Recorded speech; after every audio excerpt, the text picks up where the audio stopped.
কিনা বল ঝপ করে।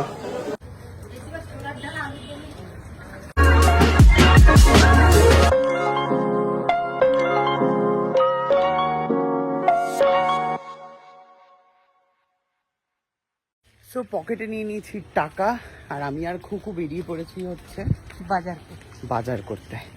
তো এই প্রথমবার হচ্ছে, এতদিন বাদে, ছোটবেলায় গেছি আমি অনেক মায়ের সাথে বাজারে। খুকু জোর করে নিয়ে যাচ্ছে।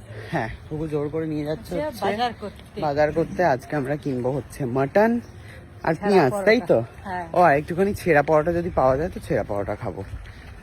আর আমার বাড়ির সামনে একটা সুন্দর পুকুর রয়েছে, কুকুর বাড়ির সামনেও রয়েছে। কুকুর বাড়ি একদমই তার উল্টো দিকে। দেখতে পেয়েছি হচ্ছে 3টে বিড়াল খেলা। হ্যাঁ, একই রেখে 3জনকে, জমজ বোধ হয়। 3জন জমজ। এখানেই খাবো।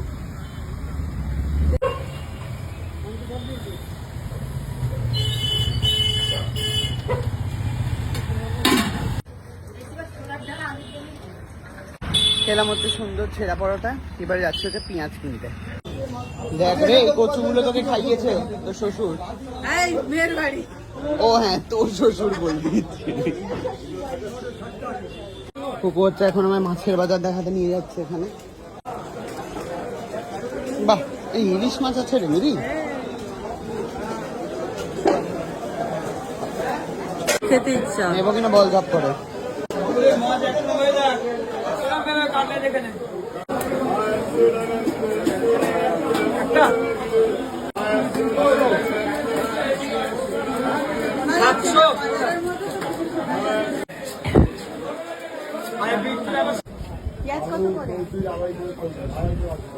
কোনটা?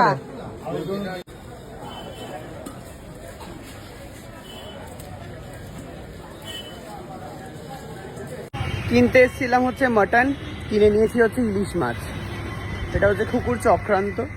কুকুর চক্রান্ত করে হচ্ছে মাটনটা কেনা হলো না, তার কারণ হচ্ছে কুকুর রান্নাই করতে পারে না মাটনটা ভালো করে, তাই রে কুকুর?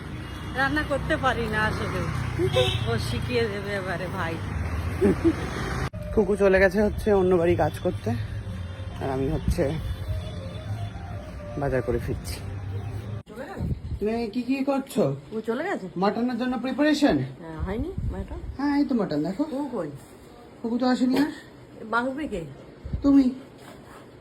আমি মাখবো কেন? ও তো এসে মাখাবার কথা। তুমি মাখবে। দেখো দেখো মাটনটা কেমন হচ্ছে দেখে বলো। আরে নাবো আগে এখান থেকে। দেরি হয়ে গেছে তো, অন্য বাড়িতে যেতে হবে না? বলো মাটন কেমন হচ্ছে দেখে বলো। এ বাবা, ইলিশ তাহলে অত কিছু পুড়লাম কেন? কেন মটন বেরিয়ে না? মাটনের দোকানগুলো কেমন জানো একটা?